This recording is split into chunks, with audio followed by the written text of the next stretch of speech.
여러분 안녕하세요. 오늘은 교계사 25번째 시간입니다. 먼저 한자의 대부분을 차지하고 있는 육서, 그것이 형성이죠. 그래서 방자를 기본으로 한 형성에 대해서 알아보고, 그 다음 등 배자와 짝 배자, 그리고 보통 무릇이라고 얘기했는데 무릇 범자인데 보통이란 뜻이죠. 그것과 틀, 본이라고 하는 뜻의 범, 그리고 법에 대해서 보겠습니다. 앞에서 한번 설명했지만 이것은 모방자입니다. 쟁기의 모습을 본뜬 것이죠. 모라고 하는 건 뭐냐? 한쪽 방향으로 쭉 나가는 게 모입니다. 그런데 이게 직선이 세 점에서 만나면, 세 개의 직선이 한 점에서 만나면 이곳을 모서리라고 한다고 했습니다. 모서리.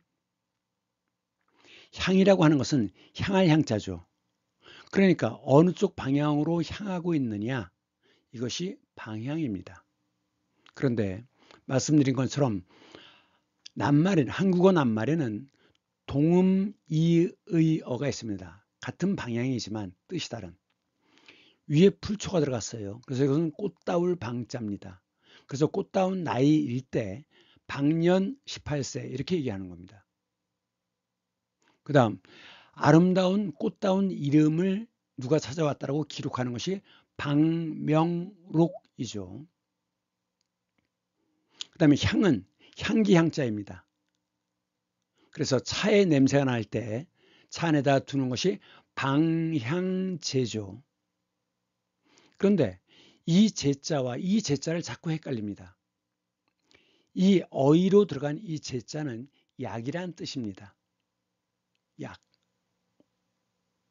그러니까 왜 방향제가 됐느냐?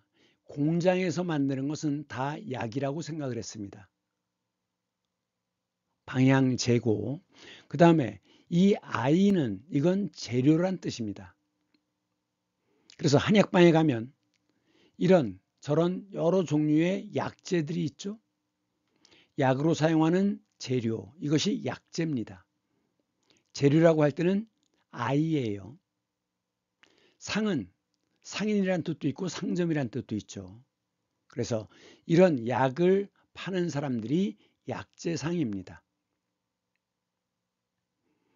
그 다음에 방식이 있습니다. 식이라고 하는 것은 스타일, 어떤 식으로 살아가느냐. 그것이 방식이죠. 방이라고 할 때는 방향과 위치란 뜻입니다.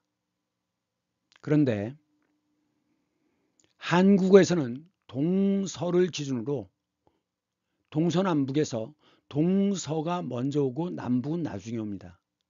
그래서 동남아시아죠. 말레이시아, 싱가포르, 베트남 이런 곳들이 동남아시아죠. 그런데 영어에서는 남북이 먼저 오고 그 다음에 동서가 옵니다. 그래서 영어로 할 때는 South East Asia예요. 서로 사고방식이 다르다라는 겁니다. 그 다음 이것은 말씀원이 들어갑니다. 그러니까 남의 집을 방문할 때는 똑똑 두드리면서 계세요 라고 얘기하죠. 이것이 찾을 방자입니다. 그래서 남의 집을 방문한 때. 그런데 기독교 신자들의 경우에는 신방이란 말을 많이 씁니다. 같은 교회 다니는 교우들의 집을 신방한다. 이 심자는 찾을 심자입니다. 한자는 되게 어렵지만 찾아간다는 뜻입니다. 그 다음 이번에 한국 대통령이 미국을 갔죠. 그것은 뭐라고 그래요? 방미라고 합니다. 먼저 일본을 경유해서 미국에 갔습니다. 그래서 방일을 한 다음에 방미를 한 거죠. 그 다음 탐방이라는 말이 있습니다. 태백산맥, 소백산맥 이런 데는 또는 서울의 한옥을 탐방한다 라고 하는데 이 탐은 찾을 탐자입니다. 그래서 찾아서 수색할 때 탐색이란 말을 쓰죠. 진로 탐색. 찾아가는 것은 탐방입니다. 수색을 할 때는 샅샅이 찾는다라고 할 때는 탐색이라고 하지만 찾아가서 보는 것은 탐방입니다. 뒤에 이것은 손입니다. 손에서 놓을 방자죠. 그래서 놓을 방자가 되는데 학생들에게는 방학이 있죠. 사실은 이때는 자연을 찾아서 산과 들에서 학교와는 다른 무엇인가를 찾아다니는 것, 추구하는 것, 느끼는 것, 이것이 방학인데 불행히도 한국의 학생들은 방학 때도 학원을 다니고 있죠. 방학이 오히려 더 스트레스가 됩니다. 한국 교육이 그만큼 잘못되어 있다는 뜻이죠. 그 다음 방생, 이거는 불교의 부처님 오신 날이 초파일인데 초파일 날 잡혀서 죽게 되어 있는 자라, 물고기 이런 것들을 물에다 풀어주는 겁니다. 그래서 생명을 다시 살려준다. 이것을 방생이라고 합니다. 댐의 경우에도 가두어두었던 물을 흘려보내는 것을 방류라고 하죠. 방류. 그 다음 방목. 목은 가축을 기르는 것, 키우는 것이 목이죠. 그래서 목동이라고 하지 않습니까? 그래서 기독교 신자들의 경우는 보통 양에게 비유가 됩니다. 그래서 그 양들을 돌보는 사람이 목사죠. 우리는 가두어 기르지만 왜? 땅값이 워낙 비싸니까. 땅이 넓은 미국이나 호주 같은 경우에는 소나 양 이런 것들을 그냥 풀어놔서 키웁니다. 풀어 키우는 것이 방목입니다. 그 다음 방임. 임은 임무입니다. 그래서 자기의 임무를 풀어놓는 것, 즉 이행하지 않는 것, 이것이 방임입니다. 자식을 낳았으면 부모에게는 키워야 될 의무가 있는데 그 의무를 이행하지 않는 것이 자녀를 방임하는 것이죠. 그 다음 방화범. 자, 놓을 방자라고 그랬죠. 그러면 불이니까 불을 놓는, 즉 불을 지르는 범인, 이것이 방화범입니다. 그리고 방송, 송은 보낼 송입니다. 송별, 배송한다라고 할 때 송별회 보내는 거죠. 그럼 무엇을 보내느냐? 전파를 보내는 겁니다. 이것이 방송이에요. 브로드캐스트. 그 다음 열어서 풀어주는 것이 개방이죠. 문호 개방, 해방, 놓여 묶여있던 상태에서 풀어지는 것입니다. 영어를 한국어로 해석하죠. 그 다음에 시험 문제에서 풀어서 낸 답이 해답이죠. 풀해자입니다.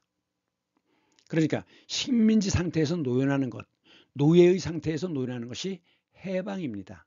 노예 해방. 그런데 석방이라고 하면 이것은 풀어내다는 뜻이에요. 풀다. 해석. 자, 영어 문장을 해석한다. 풀어내는 거죠. 이것도 풀다란 뜻이지만 약간 의미가 다르죠. 이것은 몸을 풀어주는 것이고 이것은 추상적인 것. 이것을 풀어내는 것입니다.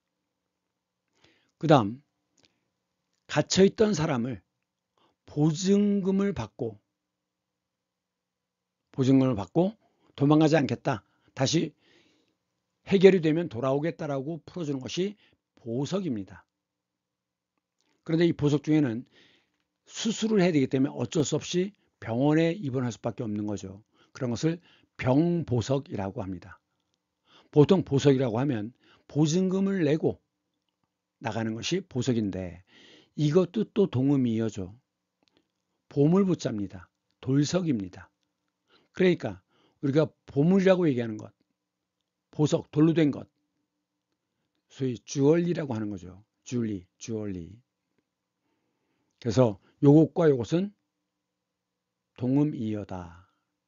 그래서 감옥에서 풀어주는 것을 석방이라고 합니다. 석방. 그런데 요 방화는 동음이의어입니다. 이건 손이 들어가서 풀어주는 것이지만 이것은 왼쪽에 들어간 게 언덕입니다. 전투를 할 때, 전쟁을 할 때 옛날에는 높은 고지를 차지하는 게 유리하죠. 그래서 언덕입니다. 언덕 위에서 지키는 겁니다. 그래서 이것은 지킬 방자예요. 그래서 이 방화는 뭐냐? 불이 나는 것을 막아주는, 물이면 방화수죠. 그런데 모래를 담아두는 경우도 있습니다. 그것은 방화사입니다. 사는 모래사, 사막이라고 하죠. 사막. 그 다음 그 모래가 굳어져서 된 돌을 사암이라고 합니다. 자, 막을 방자라고 했죠. 파는 뭡니까? 파도입니다. 파도가 지금 배가 이쪽에 가는 거 보니까 이쪽이 넓은 바다죠. 파도가 치는 것을 막아서 항구를 보호하는 뚝, 쟤는 뚝입니다. 제방이라고 하죠. 뚝. 이것이 방파제입니다. 방풍림은 바람풍자예요. 지금 이쪽에서 바람이 세면 바람이 불면서 이 모래를 밭이나 집에 마구 뿌려댑니다. 그래서 이 모래가 마을 농경지로 들어오는 걸 막기 위해서 이렇게 쭉 나무를 심습니다. 이것이 방풍림이에요. 그래서 강릉에 가보시면 바닷가에 정동진까지 이 나무들이 쭉 심어져 있는 걸 볼 수 있습니다. 물론 강릉 쪽은 주로 소나무를 심었죠. 그것이 다 방풍림입니다. 그 다음 공격이고 방어죠. 근데 이제 여기서 생긴 말이 모순이란 말이 있습니다. 자, 모는 창모자예요. 이것은 창에 달린 수입니다. 장식. 실로 이렇게 늘어뜨려 놨죠. 이게 창모자고 이것은 방패순자입니다. 방패순. 그래서 러시아의 경우에는 잘라보면 이렇게 쭉 평평한 땅이 계속됩니다. 시베리아 벌판이. 그래서 그렇게 생긴 평평하면서 약간의 굴곡을 가지면서 평평한 땅을 뭐라고 합니까? 방패처럼 생겼다 그래서 그런 땅을 순상지라고 합니다. 미국 중부 지역도 역시 순상지가 있죠. 그레이트 플레인즈라고 얘기하는데 방패순자입니다. 이 모순이란 말은 옛날에 어떤 장사치가 무기를 파는 장사치가 이 창은 어떤 방패든지 다 뚫을 수 있다 그랬어요. 그러다 좀 있다가 이 방패는 이번엔 방패를 팔았죠. 이 방패는 어떤 창이든 다 막을 수 있다라고 했습니다. 그랬더니 그걸 구경하고 있던 옆에 사람이 그러면 이 창으로 이 방패를 뚫으면 어떻게 되냐? 그것이 바로 모순입니다. 창과 방패. 둘 중에 하나는 분명히 거짓이죠. 이런 관계를 모순이라고 합니다. 그 다음 예방한다. 자, 코로나 때 마스크를 썼어야 되죠. 왜? 감염으로부터 미리 예자입니다. 미리 막기 위한 것. 그래서 마스크를 쓰는 것이죠. 내일 날씨가 어떻겠습니다 라고 미리 보도하는 것이 일기예보죠. 예보. 그 다음 전력이 부족해서 블랙아웃 되는 걸 막기 위해서 예비 전력을 준비합니다. 미리 준비하는 것이 예비죠. 그래서 미리 방어하는 것이 예방입니다. 그런데 이것도 또 동의어죠. 동음 이의어. 당 대표가 민주당 뭐 국민의힘 이런 당이 있죠. 대표가 국회의장을 예방한다. 예를 갖추어 방문하는 것이 예방입니다. 그 다음 그 방이라고 있는데 뜻이 다른 것 중에 좀 알아야 되는 낱말들이 있습니다. 이것은 뭐냐? 여기 방자 보이죠? 그건 옆에 사람이 서 있는 거예요. 그래서 이것은 곁방자입니다. 그러니까 방관이라는 건 뭐냐? 곁에서 구경만 하는 거. 손을 놓고 구경만 하는 것이 방관입니다. 그 다음 국회 같은 경우 국회가 열리고 있으면 일반인도 가서 방청을 할 수 있습니다. 곁에서 들을 청자죠. 청각, 시각, 청각, 촉각. 그 다음 시청각 교육이 있습니다. 시는 보는 것이고 청은 듣는 것입니다.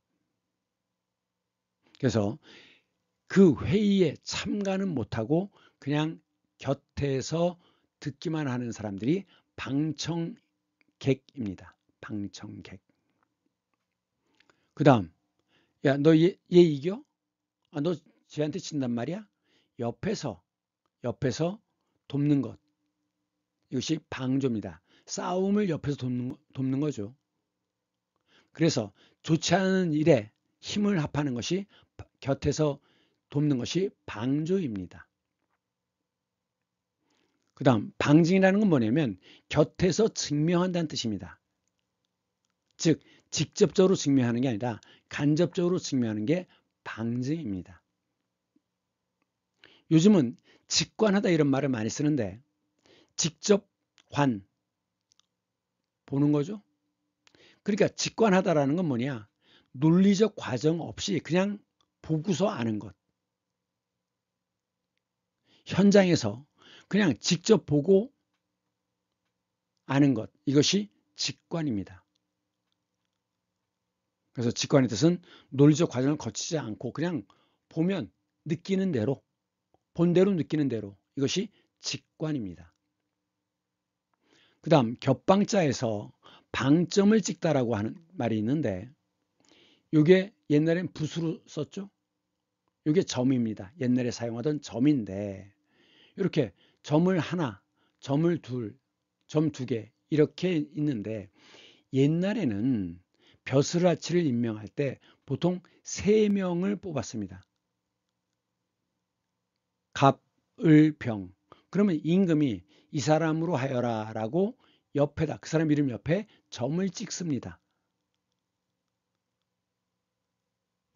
그러면 이제 그 사람이 임명되는데 방점을 찍는다라는 것은 결정한다 라는 뜻 또는 강조하다라는 뜻입니다. 보통 요즘은 방점을 찍다라고 하면 강조하다라는 뜻으로 사용합니다. 자, 이것은 훈민정음 언해인데 나란 말싸미 튕기게 달아 문자 와르 서로 사마띠 아니할시 이렇게 시작되는 겁니다.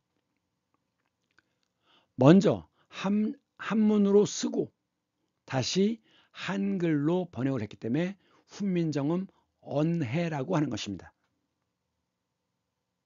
그런데 여기 보시면 자, 이게 달을 이자인데 이상하죠? 받침에 동그라미가 들어가 있어요. 그 다음 이것은 옛날엔 듀이라고 읽었습니다. 15세기는 듀이였어요. 이것이 중이 되었다가 지금은 중으로 바뀐 겁니다. 그래서 이것의 지금 한글 발음은 중국이죠. 근데 15세기에는 딩퀵이라고 발음했던 겁니다. 자, 지금 여기 받침에 이건 그냥 동그라미고 요거는 위에 꼭지가 나와 있습니다. 뭐냐? 이 당시에는 요걸 초성, 중성, 종성이라고 하는데 한자의 경우에 받침이 없으면 아무 소리도 나지 않는 동그라미를 붙인 겁니다. 그리고 실제로 이응 소리가 나는 받침일 때는 꼭지가 있는 동그라미를 썼어요. 이것이 지금 둘 다 그냥 동그라미로 바뀐 겁니다. 그리고 이 받침에 실제로 이것은 아무 소리가 안 나는 거기 때문에 지금은 불편하니까 굳이 쓸 이유가 없으니까 받침 이것은 없어진 거죠. 그래서 여러분들이 훈민정음 한글의 자음의 제자 원리를 이해할 때 중학교 국어에 설명하겠습니다. 이해할 때 동그라미는 두 가지가 있었다는 점을 기억해야 합니다. 꼭지가 있는 이 동그라미, 이것을 옛 이응이라고 하는데 옛 이응만 자음이고 이것은 자음도 모음도 아닙니다. 그 다음 원래 한문이면 2호 딩귀 이렇게만 써 있었을 거 아니에요. 그런데 이제 그 뜻을 풀이를 해주기 위해서 거기다 토를 답니다. 2호 딩귀 여 문자 이렇게 다른 한문으로 넘어가는데 여기다 하야를 붙여준 겁니다. 이걸 뭐라고 하느냐? 이것을 토를 달다라고 얘기하는 겁니다. 왜? 해석을 쉽게 하기 위해서. 이것을 훈이라고도 합니다. 훈, 뜻, 훈을 달다 또는 토를 달다라고 하는데 어른이 뭐라고 얘기하는데 자꾸 옆에서 뭐라고 얘기하면 야, 왜 쓸데없이 토를 달아? 그런 표현을 씁니다. 이것은 등배자입니다. 밑에 있는 이것은 고기육입니다. 그래서 몸과 관계가 있죠. 그런데 먼저 이거는 사람 머리입니다. 사람이 서로 등을 지고 있는 모습이죠. 그래서 등질 배자예요. 그런데 이것은 등을 지고 어디 보느냐? 북쪽을 바라본다는 겁니다. 그래서 북녘북자입니다. 이 한자는 북이라고도 읽고 배라고도 읽습니다. 그래서 이건 한자를 좀 기억해야 합니다. 그래서 남쪽에서 북쪽으로 넘어가는 걸 월북이라고 얘기하는 거죠. 넘을 월자입니다. 그럼 어디를 넘느냐? 옛날에 38선이 있었죠. 38선을 넘어서 북으로 가는 것이 월북이고 북쪽에서 38선을 넘어서 남으로 내려오는 것이 월남입니다. 이렇게 쓰는데 이 월남은 또 다른 뜻도 있습니다. 바로 이 나라죠. 비엔남, 베트남이라고 얘기하는데 영어 발음은 비엔남입니다. 동남아시아는 그 다수를 차지하고 있는 민족의 이름으로 나라의 이름을 쓰는 경우가 대부분입니다. 라오스는 라오족이 대부분입니다. 타일랜드는 타이족이 대부분입니다. 그래서 비엔남인데 비엔남. 자, 영토는 이렇죠? 베트남의 국기입니다. 노란색은 중앙을 의미합니다. 중심. 붉은색은 혁명의 열정을 의미합니다. 북이라고도 있고 배라고도 읽는다는 점 기억해야 되고, 그러면 이제 고기육이 들어가서 이건 등질 배자죠. 경은 경치경자입니다. 그 사람은 백이 좋아. 백이 좋다라고 할 때 백은 백그라운드. 그걸 뒷배라고 합니다. 뒷배경. 줄여서 백이 좋아. 이렇게 얘기하는데 그 배경이라는 건 백그라운드를 얘기하는 겁니다. 뒤의 경치. 그래서 뒷배를 봐주다. 배후 세력이라고 얘기하는 거죠. 배후. 그래서 등 뒤에서 조종하는 것이 배후 조종입니다. 그 다음 이게 뭐죠? 배낭이죠. 낭이 뭡니까? 호주머니입니다. 주머니. 그래서 등에 지는 주머니가 배낭입니다. 여기저기 떠돌아다니면서 그 삶을 즐기는 사람들, 배낭족이라고 하죠. 배반, 반은 반대로입니다. 그러니까 등을 지고 반대로 돌아서는 것이 배반입니다. 그러면 그 믿을 신자잖아요. 믿었는데 당하는 거 아닙니까? 그때 느낌이 배신감입니다. 배임죄, 임은 아까 뭐라 그랬어요? 임무라 그랬죠? 임무를 이행하지 않고 딴짓을 하는 것, 그 죄, 이것이 배임죄입니다. 회사 사장은 회사의 성장을 위해서 애를 써야 되는데 회사 돈을 빼돌려서 개인을 위해서 씁니다. 그런 것이 바로 업무상 배임입니다. 그 다음 위배, 위는 틀리다, 다르다란 뜻입니다. 그래서 지키지 않을 때 위배라고 합니다. 규정 위배. 그러면 교통의 경우에는, 자동차의 경우는 그 신호 위반 딱지 이런 걸 띄지 않습니까? 법규 위배를 한 겁니다. 위배나 위반은 비슷한 뜻으로 쓰고, 그다음 배산임수. 자, 뒤에는, 등에는 산이 있고 임은 옆에 있다는 뜻입니다. 앞에 있다는 뜻이에요. 임해공업단지, 군림하다, 임금인 것처럼 행세하는 게 군림입니다. 앞에는 물이 있습니다. 바로 어디가? 한양이. 지금 한강이 이렇게 흐르고 여기가 옛날에 한양이었죠. 그리고 뒤에는 산이, 인왕산, 이렇게 해서 한양을 감싸고 있습니다. 이 배산임수는 다음에 좀 더 자세히 하겠습니다. 어쨌든 뒤에는 산이 있고 앞에는 물이 있는 것. 왜 그렇게 했어요? 방어를 위한 거죠. 방어. 지키기 위해서. 산. 그래서 이것이 한양이지만 이 한양을 한성이라고도 합니다. 왜? 둘러가면서 쭉 성을 쌓거든요. 방어를 위해서. 그래서 한양을 한성이라고도 불렀습니다. 그 다음 배영. 자, 등이 물에 닿아 있죠. 이렇게 헤엄치는 것이 배영이죠. 영자는 길영자에 영원하다라고 할 때 영자에 물이 들어갔습니다. 그래서 이것은 수영하다라는 뜻입니다. 물장구. 율배반적이다. 이 율은 리듬이라는 뜻도 있지만 법칙이라는 뜻도 있습니다. 그래서 두 가지 법칙이 배반, 서로 반대되는, 모순되는 두 가지가 동시에 존재하는 것을 이율배반이라고 얘기합니다.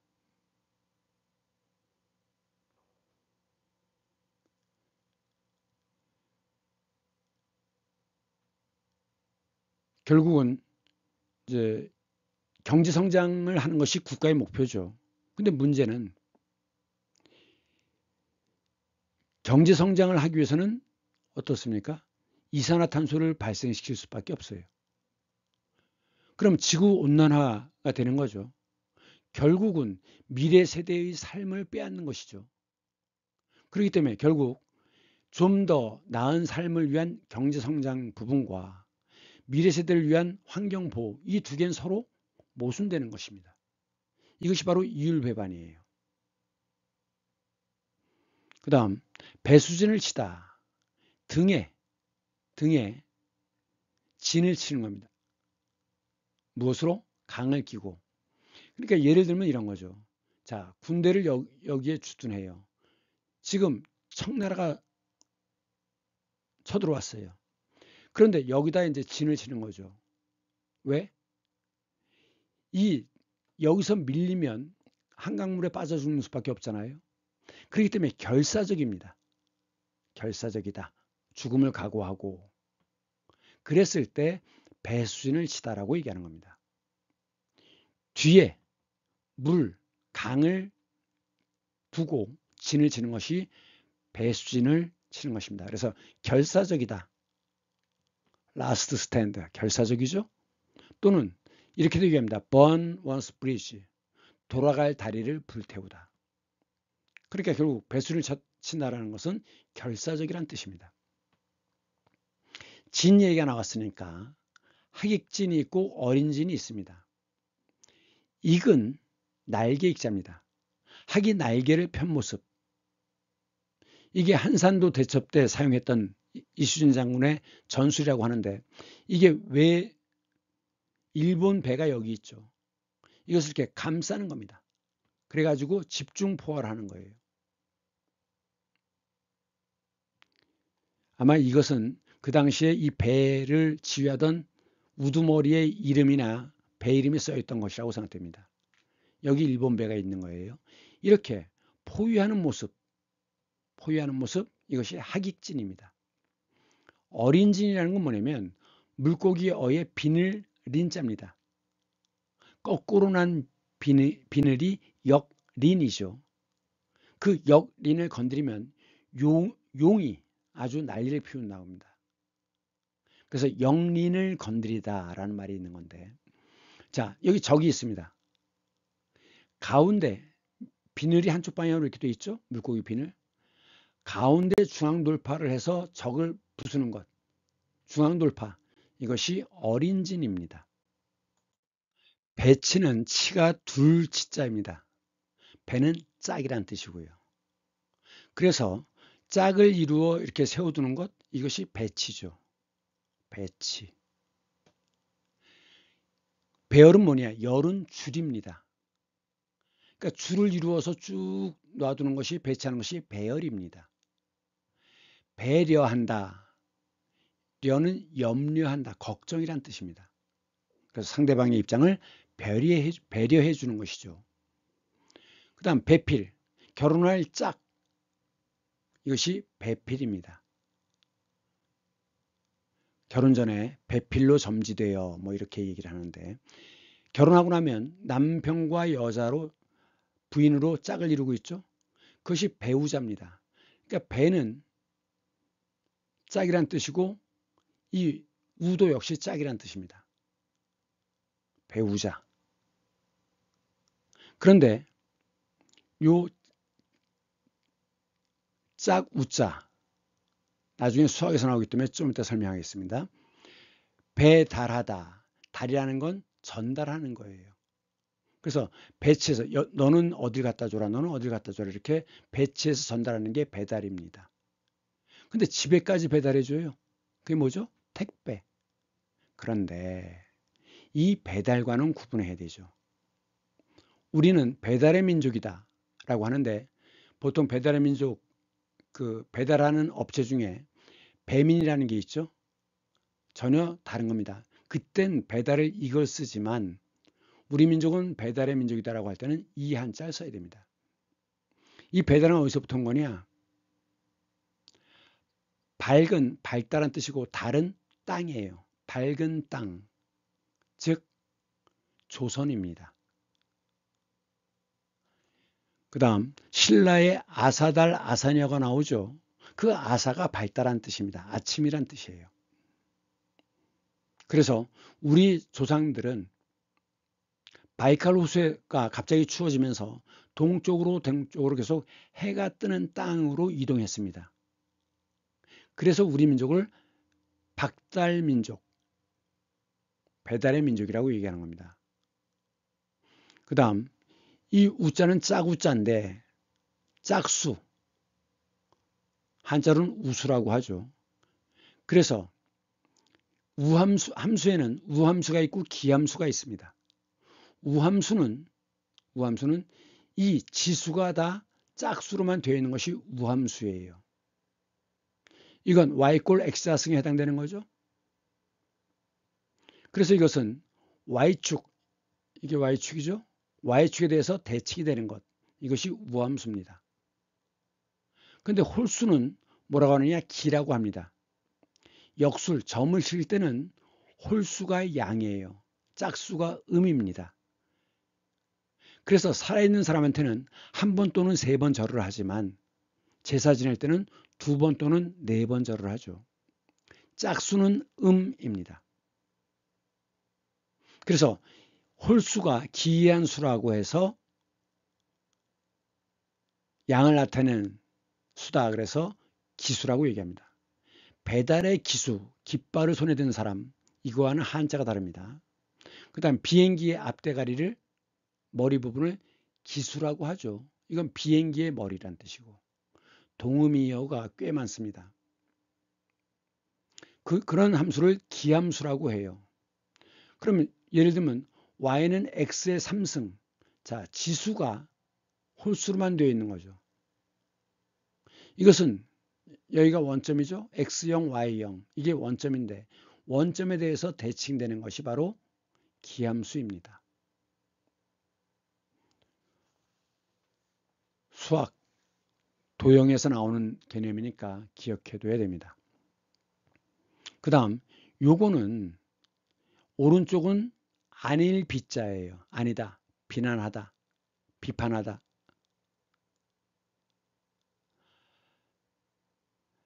여기에 왼쪽에 손이 들어갑니다. 그러면 이것은 손으로 밀치는 겁니다. 자, 배구죠? 발리볼. 어떻게 합니까? 자기 코트에 공이 떨어지면 점수를 잃는 겁니다. 그러니까 자기 코트에서 그 공을 밀어내야 돼요. 그래서 배구입니다. 그럼 축구는 뭐였죠? 찰축자죠. 발로 차는 것입니다. 야구는 들에서, 넓은 들에서 튀어 있는 공간에서 하는 경기가 야구죠. 정구는 마당에서 하는 운동이 정구죠. 농구는 위에 대나무죽이 들어갔죠. 대바구니로 만든 조롱, 이것이 롱입니다. 그래서 농구라고 얘기하는 겁니다. 그 다음 배출, 밀어서 내보내는 것이 배출입니다. 똥오줌을 배출하죠. 생리라고 하는 것은 생명의 이치인데 먹으면 싸야 합니다. 그러니까 먹은 것이 액체인 오줌과 고체에 가까운 똥으로 나오는 거죠. 그것이 배출입니다.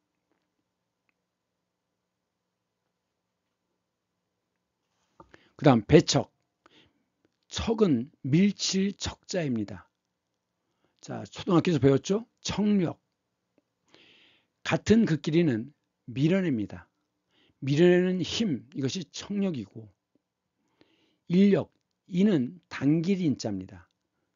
서로 다른 극은 당깁니다. 이것이 인력입니다. 한자 인력사무소와는 다르죠. 그래서 일용직, 날마다 아침에 새벽시장에 나가서 일하러 갈 곳을 찾는 것, 그것을 중개하는 곳이 인력사무소죠. 한자가 다릅니다. 그 다음 만유인력, 모든 것은, 많은 일만자지만 모든 이라는 뜻이죠. 모든 것은 당기는 힘을 갖고 있다는 거죠. 그래서 만유인력이란 두 물체 사이에 당기는 힘이 존재한다는 것이 만유인력입니다. 그래서 배척한다 라고 할 때 밀쳐내는 것이 배척이에요. 뭐라고 써 있습니까? 척양, 척외, 밀칠 척자죠. 서양을 밀치고 외놈을 밀친다. 척양, 척외입니다. 즉 외세를 쫓아낸다는 뜻입니다. 그래서 보국안민, 나라를 보호하고 백성을 편안히 한다는 겁니다. 지금 이것은, 이 기념탑은 경상도 산청에 있는 동학농민혁명 영남지역 발상기념비입니다.